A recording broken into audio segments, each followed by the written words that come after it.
लोग का आज आगे जो वीडियो है, आज आप लोग का हम द्विघात समीकरण पढ़ाएंगे। और द्विघात समीकरण में जो हम लोग एक जो पढ़ाएंगे आज आप लोग का ट्रिक के माध्यम से पढ़ाएंगे। और आप लोग कभी कभी देखेंगे सवाल में कहता है कि निम्न द्विघात समीकरण को शून्य ज्ञात करे या गुणनखंड विधि से ज्ञात करे या मूल ज्ञात करने के लिए कहता है, जो एग्जाम में हम लोग का 1 नंबर का पूछता है। तो आज आप लोग को हम ट्रिक के माध्यम से उसको सॉल्व करना सिखाएंगे। तो सबसे पहले कुछ नियम है, प्लीज नियम को याद रखेंगे, उसके बाद हम लोग चलेंगे ट्रिक पर। जिस तरह के ये देखिए, ये सवाल आपको दिया रहेगा, कह रहा है कि x² + 7x + 10 = 0। इसी में कहेगा कि शून्य ज्ञात करे। क्या कहेगा? शून्य, या कहता कभी कभी मूल ज्ञात करे या गुणनखंड विधि से ज्ञात करने के लिए कहता है। तो हम लोग जो है लॉन्ग तरीका सवाल को सॉल्व करते हैं। तो मैं आप लोग का लॉन्ग तरीका भी सिखाऊंगा वो अगले वीडियो में, लेकिन आज आप लोग को हम ट्रिक की जो ट्रिक है उसको सिखाएंगे। या जो बच्चे को लॉन्ग तरीका आता होगा तो लॉन्ग तरीका और इस तरीका से देखिएगा कि कितना आपको फर्क पड़ रहा है। तो देखिए, वीडियो को चालू करने से पहले कुछ नियम है, उस नियम को आप लोग सिखा देते हैं। पहले इस नियम में क्या कर रहा है कि ये फिगर देखिए, ये B और जो B का मान जो है ये B और C, और ये B इसको बाद में समझाएंगे, पहले इसको देखिए ध्यान से। क्या लिखा है? अगर B का मान प्लस में हो तो B और C दोनों का मान बदल देना है। एक दो सवाल जो बताएंगे तभी आपको समझ में आ जाएगा, लेकिन धैर्य रखिएगा। क्या कहा? अगर B का मान प्लस में हो तो B और C दोनों का मान क्या करना है? बदल देना है। क्या? उस सवाल में बताएंगे। का B का मान अगर क्या चीज में हो? प्लस में हो तो B और C दोनों का मान क्या करेंगे? चेंज कर देंगे। देखिए सवाल में कैसे, इसे हम लोग जानते हैं सर जी कि यह A का मान होता है, यह B का मान होता है और यह C का मान होता है। सबको पता है ये किसका मान होता है? A का, ये होता है B का और ये होता है C का। तो रूल क्या कहा कि अगर B का मान प्लस में हो तो B और C दोनों का मान क्या करना है? बदल देना है। तो बउआ यहां पर देखिए, ये B का मान जो है ये क्या चीज में है? प्लस में। B का मान क्या चीज में है? प्लस में। तो क्या कहा रूल कि B और C दोनों का मान चेंज कर देना है। तो ये प्लस में है तो कर देंगे माइनस। देखिए ध्यान से, ये प्लस है तो कर देंगे माइनस। क्या दोनों चीज चेंज हो गया? अब क्या करिए, इसका फैक्टर तोड़ने का नियम है कि अंतिम पद देख रहे ना, ये अंतिम पद जो है माने कौन सी संख्या से गुना कर दिया जाए ताकि अंतिम पद भी आ जाए और जोड़ने और घटाने पर साथ भी आ जाए। जो अंतिम पद भी लाना है और जोड़ने और घटाने पर साथ भी लाना है। तो नियम को सीख लीजिए बुआ कि कैसे बुझेंगे सर, अंतिम पद 10 भी लाना है और उसी संख्या को जोड़ने और घटाने पर साथ भी लाना है।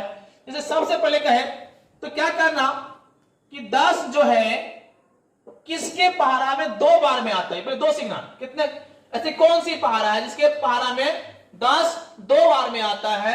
तो कितना हुआ? 5 गुने 2 बराबर कितना हो गया? 10।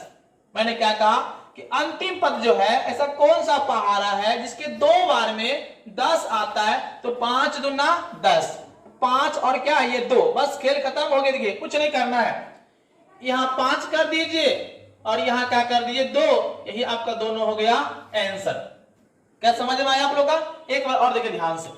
सबसे पहले क्या करना है, एक दो सवाल आपको देंगे वीडियो में तो आपको समझ में आ जाएगा कि नियम कह रहा है कि B का मान अगर प्लस में हो तो दोनों चीज चेंज कर देना है।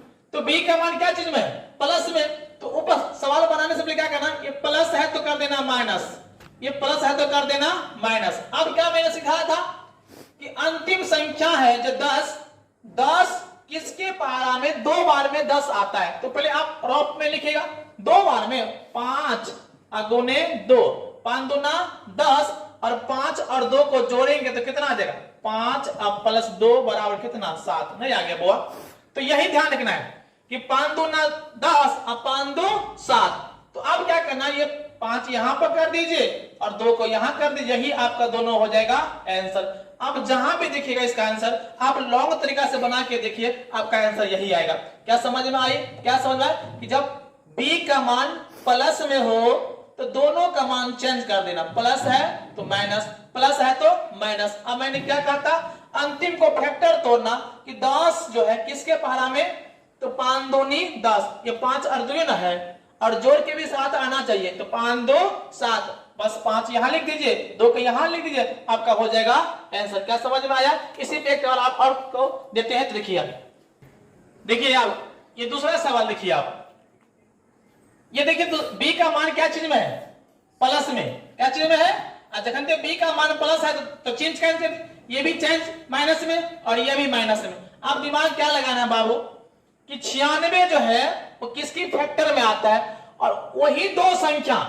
को गुना करने पर भी 96 आना चाहिए और उसी दो संख्या को जोड़ने और घटाने पर 20 आना चाहिए। तो आपको पता है सर जी कि 12 गुने 8, 12 8 96 और 12 में 8 12 में प्लस 8 जोड़ेंगे तो 20 नहीं आ जाएगा? आया कि नहीं यार? कुछ नहीं कर देना है, यहां 12 कर दीजिए, पहला आंसर 8 है तो माइनस 8 हो गया आपका आंसर। क्या समझ में आया? और उससे भी नहीं होता है तो एक बार आपको लॉन्ग तरीका, इसका ध्यान रखना कि मैंने कितना सा लाया था, -12 और -8 लाया था। आप एक बार लॉन्ग तरीका देखिए, आपको एक बार लॉन्ग तरीका सिखाते हैं। क्या करता है नियम, इन्हें तो सीखिएगा, यही दो संख्या पहला जो को दो लिखते हैं, जो बच्चे सीखा होगा मैं उसके लिए कर रहा हूं, नहीं तो कल मैं इसको वीडियो को लॉन्ग तरीका से भी सिखाऊंगा। जो सीखा पहले से वही बच्चे को दिखेगा कि ये तरीका लॉन्ग तरीका और शॉर्ट तरीका में कितना अंतर होता है। और वो कितना, ये प्लस में 12x, अब प्लस कितना 8x प्लस कितना हुआ 96 बराबर 0। कॉमन लेते थे हम लोग, x कॉमन, यहां दो को x थे, एक बचेगा ना, यहां x x कैंसिल, तो x अब प्लस कितना 12 प्लस क्या कॉमन लेंगे, देखो यहां x तो यहां x नहीं तो 8 कॉमन लेंगे, तो x अब प्लस कितना 12 बराबर 0। क्या आ गया, x अब प्लस 8 और दोनों सेम है तो x प्लस 12 बराबर 0, x प्लस 8 बराबर 0, तो x बराबर कितना -8 और x प्लस 12 बराबर 0, तो x बराबर माइनस कितना 12। देखिए घर जी, आपको मैंने कहा था ना कि दोनों आंसर क्या आया था, माइनस में। क्या आया माइनस में? तो जब तक इसका लॉन्ग प्रोसेस जाओगे, क्योंकि एग्जाम में थोड़ी पूछता नहीं है, ऑब्जेक्टिव पूछता और कुछ भी करता है, तो भाई साहब इतना लंबा पर क्यों जाएंगे, डायरेक्ट ट्रिक पर मार देंगे। क्या समझ में आई? उससे पहले जो सवाल दिया था उसको भी लॉन्ग तरीका बना के देखिए, आपका जो मैं ट्रिक बताया हूं वही ट्रिक आपको मिले। किसी वीडियो में चल जाइए, ऐसा ट्रिक आपको कोई नहीं बताएगा जो ट्रिक मैंने आपको बताया। इसी टाइप पे एक सवाल और चलते हैं, देखिए आगे सवाल इसी में चलते हैं। देखिए वो यहाँ पे आप एक नियम सीख गया कि जब b का मान प्लस में हो तो b और c दोनों का मान चेंज करना है। अगर मान लीजिए b का मान माइनस में आ जाए तब क्या करेंगे? तो नियम है, अगर b का मान माइनस में हो तो केवल b का मान ही बदलना है।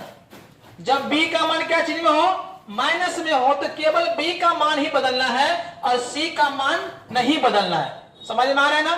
बस एक दो सवाल जब प्रैक्टिस करोगे तो आप बिल्कुल समझ आपका आ जाएगा। क्या कहा मैंने कि जब b का मान माइनस में हो तो केवल b का मान ही चेंज करना, c का मान चेंज नहीं करना है। तो देखिए एक सवाल जो आप यहां पर देखिए बुआ, सवाल को यहां पर देखिए, इसी सवाल में कहेगा कि x square minus 7x plus 12 का मूल ज्ञात करे या शून्यक ज्ञात करे या गुणनखंड में जिसे ज्ञात करे, ये लिखा रहेगा आपको किताब में।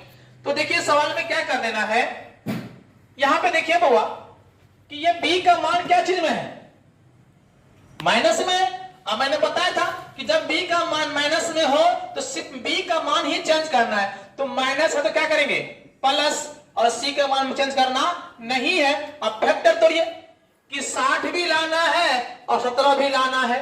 तो 12 को अगर 5 से गुना करेंगे तो 60 नहीं आ जाएगा, तो 12 पंचे 60 और 12 और 5 17 आ जाएगा। आगे ना बुआ, तो ये देखो क्या करेंगे, पहला मान 12 और प्लस यही आपका हो गया आंसर। नहीं विश्वास है तो आप लॉन्ग तरीका आप जाइए और देखिए ये दोनों आंसर आता है कि नहीं आता। एक बार फिर देखिए क्या कहा मैंने कि अगर बी का मान माइनस में हो तो सिर्फ बी का मान ही चेंज करना। तो माइनस था तो मैंने क्या कर दिया प्लस, सी का मान चेंज करना नहीं है, प्लस चेंज करना ही नहीं है। अब दिमाग लगाना है कि 60 भी लाना है, 17 भी, तो 12 पंचे 60 और 12 और 5 कितना 17 आ जाता है। तो ये 12 को यहां ला दीजिए, ये आंसर, और 5 को यहां लिख दीजिए, हो गया यही मेरा आंसर। क्या समझ में आया? इसी जगह पे एक सवाल को और देखिए आपको बताते हैं। अब एक सवाल देखिए, इस सवाल में देखिए बी का मान क्या चीज में है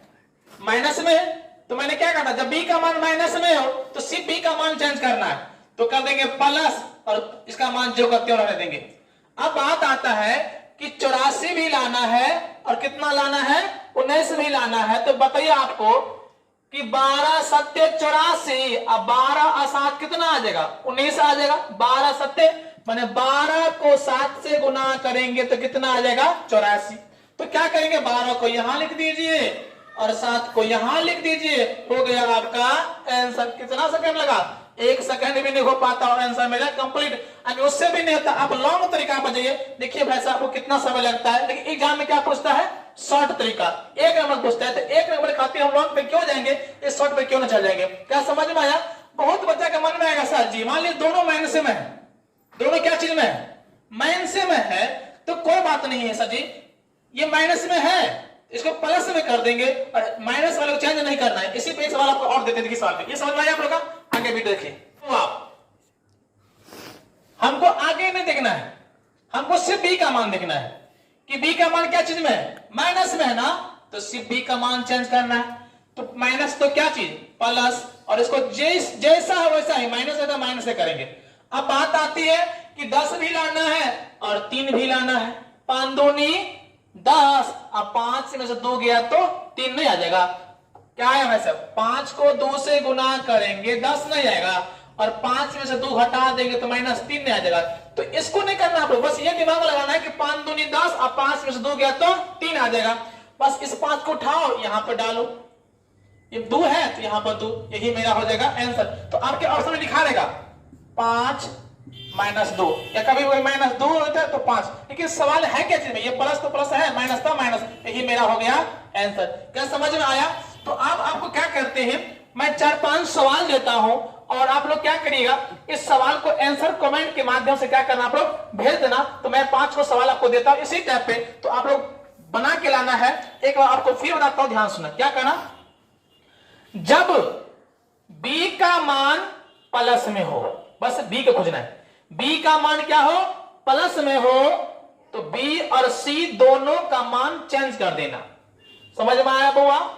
अगर b का मान प्लस में हो तो सिर्फ b का मान चेंज, b का मान माइनस में हो तो सिर्फ b का मान चेंज करना है, c का मान चेंज नहीं करना है। बस इतना समझ में आ गया।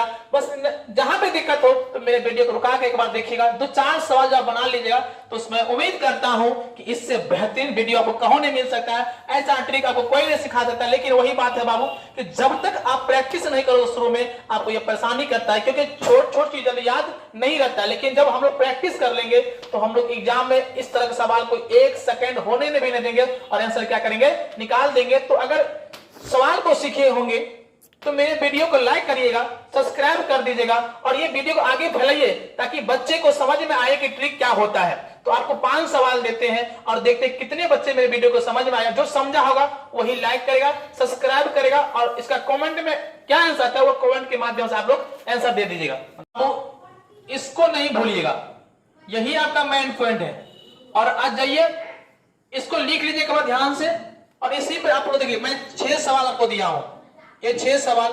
तो आप 6 तो कमेंट में, और जहां पे ये एक्स वाला पहले ये एक्स लेना, और कल आपके वीडियो में जब शुरुआत में 2 रहे 3 रहे 4 है वो भी आपको सिखाएंगे। और जहां जहां एक्स वाला है आप खोज के देखिए आपको कितना मिनट लगता बनाने में, मिनट आपको सेकंड भी नहीं लगेगा। ऐसा मैं ट्रिक आपको बताया हूं। तो ये उसको उतार लीजिए और कमेंट के माध्यम से आपको क्या करना है भेज देना है।